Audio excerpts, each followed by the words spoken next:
Guys आपने outside the box के बारे में सुना होगा कि जब भी हमारे को कुछ क्रिएटिव करना हो, कुछ क्रिएटिव डिज़ाइन बनाने हो तो हमारे को आउटसाइड द बॉक्स जा करके सोचना चाहिए।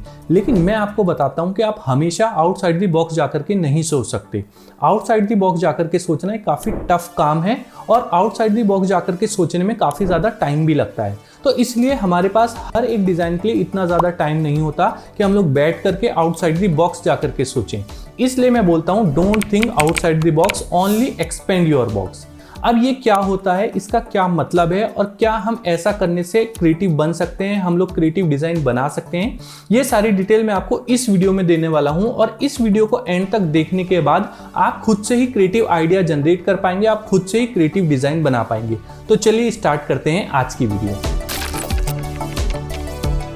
गाइस ये ओनली एक्सपेंड योर बॉक्स क्या है, मैं आपको एक एग्जांपल के साथ बताता हूँ। गाइस यहाँ पे आपको मेरी स्क्रीन दिख रही होगी, जहाँ पे ये जो आर्ट बोर्ड है या आप एक अलमीरा मान लें। ये एक सैम लड़का है जिसकी अलमीरा है और इसकी अलमीरा में ना कुछ कपड़े हैं।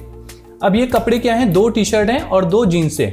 तो इसके पास जो सैम है ना, इसके पास में काफ़ी कम ऑप्शन है कपड़े पहनने के। मतलब कि ये एक जीन्स के साथ में ये दोनों टी शर्ट या फिर इस वाली जीन्स के साथ में ये दोनों टी शर्ट पहन सकता है। अगर इसको किसी बर्थडे में जाना हो तब भी इसके पास यही ऑप्शन है, किसी पार्टी में जाना हो तब भी इसके पास यही ऑप्शन है। लेकिन दूसरी साइड में एक डेविड है जिसकी अलमीरा पूरी भरी हुई है। इसके पास में यहाँ पे राउंड नेक टी शर्ट भी है, पोलो भी है और यहाँ पे शर्ट भी है और इसके पास में काफ़ी सारी जीन्स भी हैं। तो इसको किसी बर्थडे पार्टी में जाना हो, किसी शादी में जाना हो, घूमने जाना हो तो इसके पास में क्या है, काफ़ी सारे ऑप्शन है। और वो ऑप्शन क्यों है, क्योंकि इसकी अलमीरा जो है वो पूरी कपड़ों से भरी हुई है।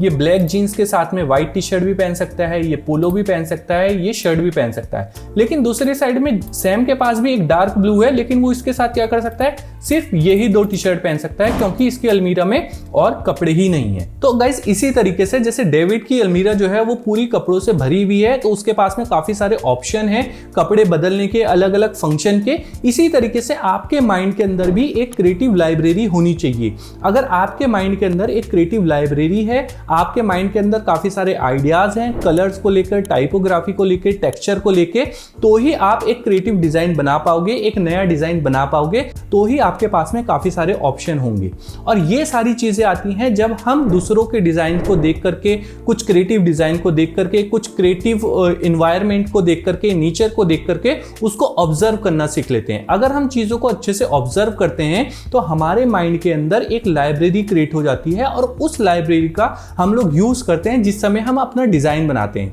जैसे कि डेविड को अगर शादी में जाना है तो वो अपनी अलमीरा का यूज करता है और उसके अंदर काफी सारे कपड़े देखता है, वहां से कुछ स्पेशल कपड़े निकालता है और वो पार्टी में चला जाता है। इसी तरीके से जब आप डिजाइन बनाएंगे तो जो आपके माइंड के अंदर एक लाइब्रेरी है, एक क्रिएटिव आइडियाज की लाइब्रेरी है, वो ओपन होगी ऑटोमेटिकली और वहां से आप आइडियाज पिक करोगे और अपने लिए डिजाइन बनाओगे। तो अब हम लोग कैसे अपने माइंड के अंदर एक क्रिएटिव लाइब्रेरी बनाते हैं, वो सारी चीजें मैं आपको बताता हूं।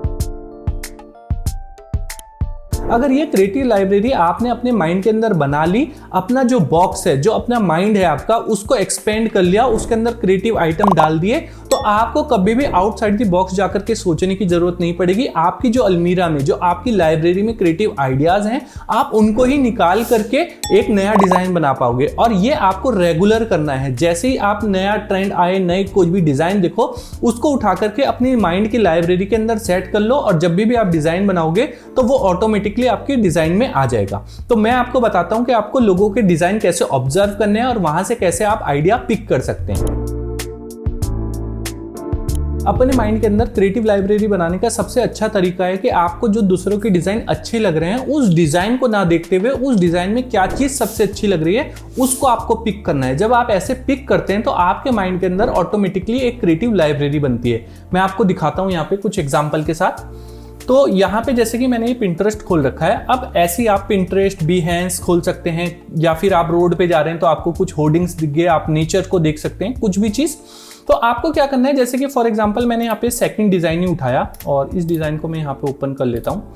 अब ये डिजाइन में यहाँ पे 6 डिजाइन है। ये जो सेकंड वाला डिजाइन है, फॉर एग्जांपल आपको ये डिजाइन बहुत पसंद आ रहा है। तो अभी तक आप क्या कर रहे थे कि अभी तक आप पूरे डिजाइन को देख रहे थे कि हाँ ये डिजाइन बहुत अच्छा है, लेकिन आज से आपको क्या करना है, ये देखना है कि वो डिजाइन क्यों अच्छा है, उसमें वाई ढूंढना है कि वो डिजाइन आपको क्यों अच्छा लग रहा है।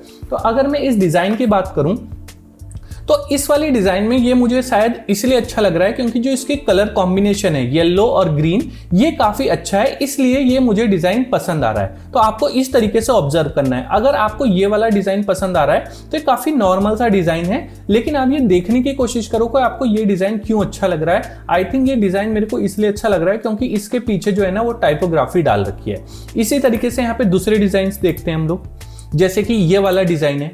अब ये वाला डिजाइन मुझे काफी सही लग रहा है। अब ये डिजाइन मुझे क्यों अच्छा लग रहा है ये देखने वाली बात है। तो आई थिंक ये मुझे इसलिए अच्छा लग रहा है क्योंकि इसमें बोल्ड टाइपोग्राफी का यूज किया गया है और उसके ऊपर प्रोडक्ट रखा गया है। यहाँ पे ऐसा नहीं किया गया कि यहाँ पे प्रोडक्ट रख दिया बीच में और ऊपर टाइपोग्राफी से लिखा है।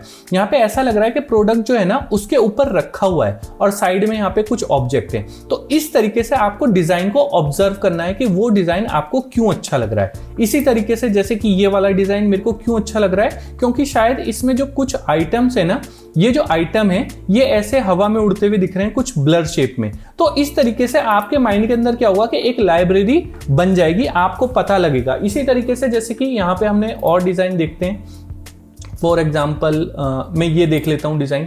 अब ये वाला डिजाइन क्यों अच्छा लग रहा है मुझे, आई थिंक क्योंकि यहाँ पे जो कलर कॉम्बिनेशन है ना ग्रीन और ब्लैक का, वो काफी अच्छा लग रहा है। तो इस तरीके से जब आप डिजाइन के अंदर ये देखते हैं ना कि वो डिजाइन क्यों अच्छा लग रहा है, पूरे ओवरऑल डिजाइन को ना देख करके उस डिजाइन की सिर्फ जो ग्रेट चीज है जो आपको अट्रैक्ट कर रही है उस चीज को पिक करना है कि वो आपको क्यों अच्छा लग रहा है। तो आपके माइंड के अंदर वो चीज सेट हो जाती है। जैसे कि हमने इस डिजाइन में देखा कि ये ग्रीन और ब्लैक है, तो ये काफी अच्छा लग रहा है, एक कलर कॉम्बिनेशन काफी अच्छा है। तो ये आपके माइंड में एक सेट हो गया। जब आप अपना नेक्स्ट डिजाइन बनाएंगे तो आपके पास कलर कॉम्बिनेशन का एक सेट बन चुका होगा कि ग्रीन और ब्लैक भी हम लोग यूज करते हैं। अब जैसे कि हमने स्कूल में देखा था कि हम किसी भी चीज को याद कैसे करते हैं, अगर हम लिख लिख के पढ़ते हैं तो हमारे को वो चीज ज्यादा अच्छे से याद रहती है। इसी तरीके से जब आप दूसरों के डिजाइन को ऑब्जर्व करते हैं, अगर आप डिजाइन बना बना करके उसको ऑब्जर्व करेंगे तो वो आपके माइंड में हमेशा बिल्ड रहेगा और एक लाइब्रेरी क्रिएट कर देगा। मैं आपको दिखाता हूं कैसे। फॉर एग्जाम्पल यहाँ पे मेरे को ये वाला डिजाइन काफी अच्छा लगा कि ये काफी बोल्ड टाइपोग्राफी के साथ में ना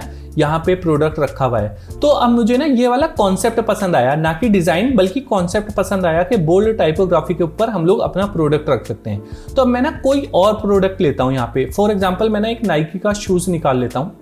तो यहाँ पे ना मैंने नाइकी का शू डाउनलोड कर लिया और यहाँ पे ये मैंने इसको PNG कर दिया फोटोशॉप में और मैंने इसको ले करके ना एक नए आर्टबोर्ड में आ जाता हूँ। ठीक है, ये कुछ ऐसे कर देता हूँ और इसको अभी मैं ऐसे रखता हूँ, ऐसे कर लेता हूँ। ठीक है, अब मुझे वो कॉन्सेप्ट पसंद आया था ये कि पीछे जो टाइपोग्राफी है ना बोल्ड, वो काफ़ी अच्छी है, तो मैं वही करता हूँ। तो मैंने इसके पीछे एक सॉलिड बैकग्राउंड डाल लेता हूँ रेड कलर का। ठीक है, थोड़ा सा ऐसा, और यहाँ पे मैं टेक्स्ट टूल लेकर के और एक बोल्ड फॉन्ट ले लेता हूँ एंटॉन, जो कि काफ़ी बोल्ड फॉन्ट है।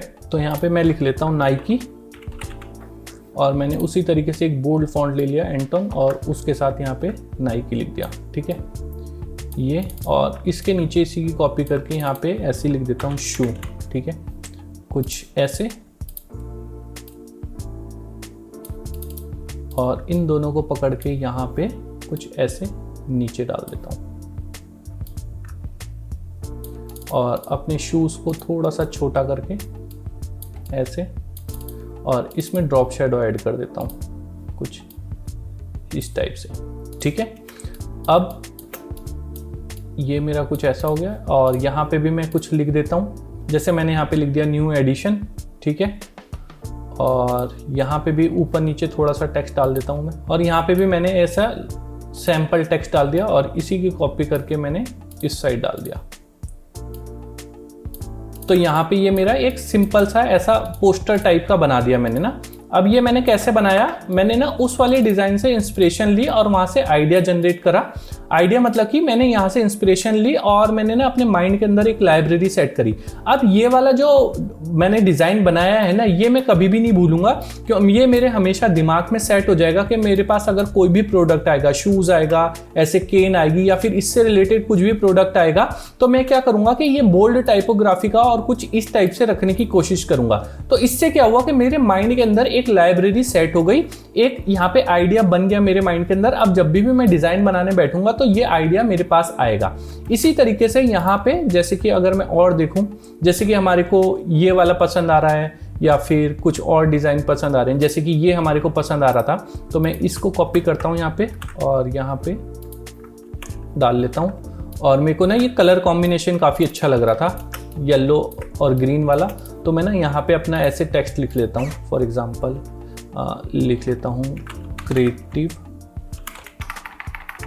जैसे क्रिएटिव कॉन्सेप्ट, और इसको क्या करता हूँ मैं यहाँ पे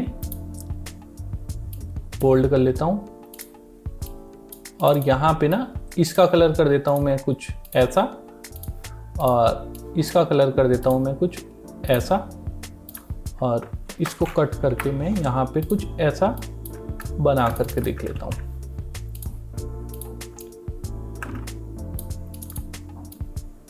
ये तो देखो, ये अब जो कलर कॉम्बिनेशन है ना, ये मेरे माइंड में सेट हो गया। अब मैं जब भी कोई लोगो बनाने बैठूं या फिर कोई डिज़ाइन बनाने बैठूंगा तो मेरे दिमाग में सेट हो जाएगा कि ग्रीन और येलो हम लोग यूज़ कर सकते हैं। इसी तरीके से ये हम लोग यूज़ कर सकते हैं बोल्ड टाइपोग्राफी। बस आपको करना क्या है कि आपको ये डिज़ाइन बनाने हैं और डिलीट मार देने हैं। उसके बाद में जैसे कि हम लोग क्या करते हैं कि जब लिख लिख के पढ़ते थे, तो इसी तरीके से डिज़ाइन बना कर हम लोग याद रखते हैं अपने माइंड के अंदर। एक लाइब्रेरी, क्रिएटिव लाइब्रेरी, आइडियाज़ की लाइब्रेरी हम लोग बोल सकते हैं कि उसको अपने माइंड के अंदर जनरेट कर लेते हैं। और जब हम ऐसा करते हैं ना, उसके बाद में जब भी हम डिज़ाइन बनाने बैठते हैं तो यही जो आइडियाज़ हमारे माइंड के अंदर हैं, सबकॉन्शियस माइंड के अंदर है ना, यही ऑटोमेटिकली खुलने लगते हैं। अभी जैसे कि आपने देखा कि येलो और ग्रीन कलर का हमने एक कॉम्बिनेशन याद किया, इसी तरीके से जब आप 20-50 डेली करते रहेंगे तो आपके माइंड के अंदर काफ़ी सारे कलर कॉम्बिनेशन आ जाएंगे। आप दूसरों के डिज़ाइन देखो, वहाँ पे किसी ने टेक्स्ट में कुछ इफेक्ट डाल रखा है, उसको क्रिएट करने की कोशिश करो, क्रिएट करके डिलीट कर दो, तो आपके माइंड के अंदर वो इफेक्ट क्रिएट हो जाएगा। जब भी आप डिज़ाइन बनाने बैठेंगे तो ये सारी चीज़ें वो खुद ब खुद ही ऑटोमेटिकली ओपन होती जाएंगी और आपको आउटसाइड द बॉक्स जाने की जरूरत नहीं पड़ेगी। आपके माइंड के अंदर ही वो सारे आइडियाज होंगे। जितने ज्यादा आप चीजों को ऑब्जर्व करेंगे, ऑब्जर्व करके याद करेंगे, उतनी ज्यादा आपकी जो बॉक्स है, जो आपकी लाइब्रेरी है, वो एक्सपेंड होगी और आपको डिजाइन करने में हेल्प करेगी। सो आई होप आपको समझ में आया होगा कि मैं क्या बताना चाहता हूं इस वीडियो के थ्रू। अगर आपको अभी भी कोई डाउट है तो आप मुझे कमेंट करके पूछ सकते हैं, और ये वीडियो कैसी लगी, आपको समझ में आई या नहीं आई, वो प्लीज कमेंट करके मुझे जरूर बताएं। तो मिलते हैं अपनी नेक्स्ट वीडियो में एक नए टॉपिक के साथ।